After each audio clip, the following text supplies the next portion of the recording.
the media and the Democratic Party, because they have known, contrary to what they're telling you now, Joe Biden's decline, his full-blown senility, has been obvious for more than 3 years. We noticed it. We're not doctors. By the way, we had no special animus toward Joe Biden at all. But we watched him.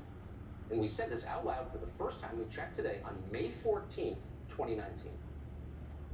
As of today, pretty much everyone paid to prognosticate on television still considers Biden the prohibitive frontrunner in the race. He checks every box.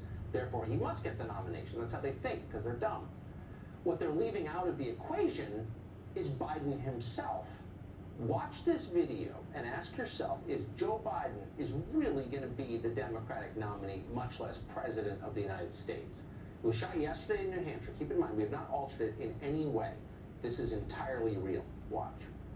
Vice President Biden, do you have a comment on the Chinese tariffs? I'll answer this question. The answer is yes, I do. The president has done nothing but increase the tariffs, the debt, and the trade deficit. The way we have to proceed is we have to have our allies with us. It's not just us. We have to keep the rest of the world together.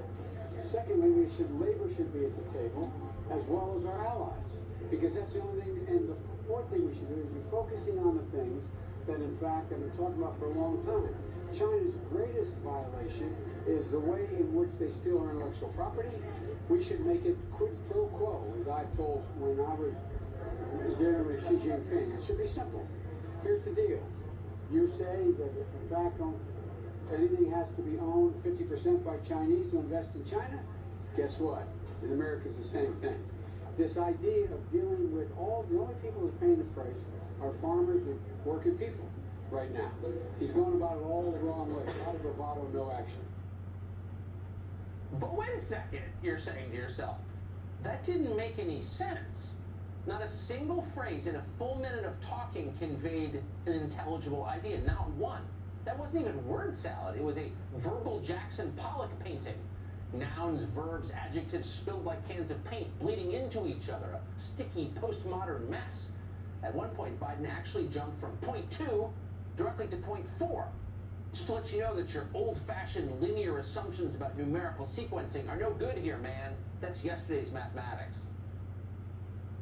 So we put that on the air back in 2019, again, not because we were particularly against Joe Biden. He seemed a lot better than Beto O'Rourke or Mayor Pete. We put it on because we happened to be watching one day and tried to follow what he was saying about China because it seemed important.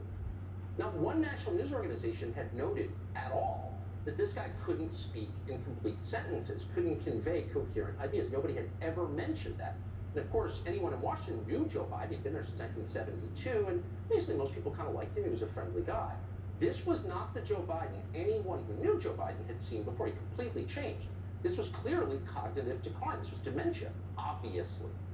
So we drew a conclusion that now sounds ridiculous, but it seemed logical at the time. This guy can't be the Democratic nominee. He can barely speak. How did he manage to get through the campaign? Well, it turned out, we learned later, his staff, supervised by Dr. Jill, his wife, was giving him pills before every public appearance, checking the time at a certain hour, giving him a dose of something. Now, it's not a guess. We're not making that up. We've spoken directly to someone who was there and saw it happen multiple times. Now, before taking the medication, this person said, Biden was, quote, like a small child. You could not communicate with him. He changed completely because he was on drugs, and he clearly still is on drugs. No one's pushing to know what those drugs are. We should know. But the point is, Joe Biden's dementia was perfectly obvious to everyone around him more than 3 years ago. So we never thought this could happen. You can't make a senile man president of the United States. This is our country. This is a real country. It needs a real leader, even when you disagree with him, but someone who's in full possession of his faculties. No one would ever do that. It's crazy. We're completely wrong. We're wrong because we underestimated the cynicism and the recklessness of the Democratic Party and the media who serve them. They will say literally anything, no matter how implausible or immoral, if it brings them more power. They knew exactly how incapacitated Joe Biden was. They lied about it. And the disaster we're living with today is a direct result of their lying. And it's getting worse. It's humiliating. Yesterday, for example, we could go on for an hour, we're not going to, but just to sum it up. Yesterday, Joe Biden tried to shake an invisible man's hand. Not the first time he's done this. He did the same thing in April. And both of those sad moments are on tape. Here they are. God bless you.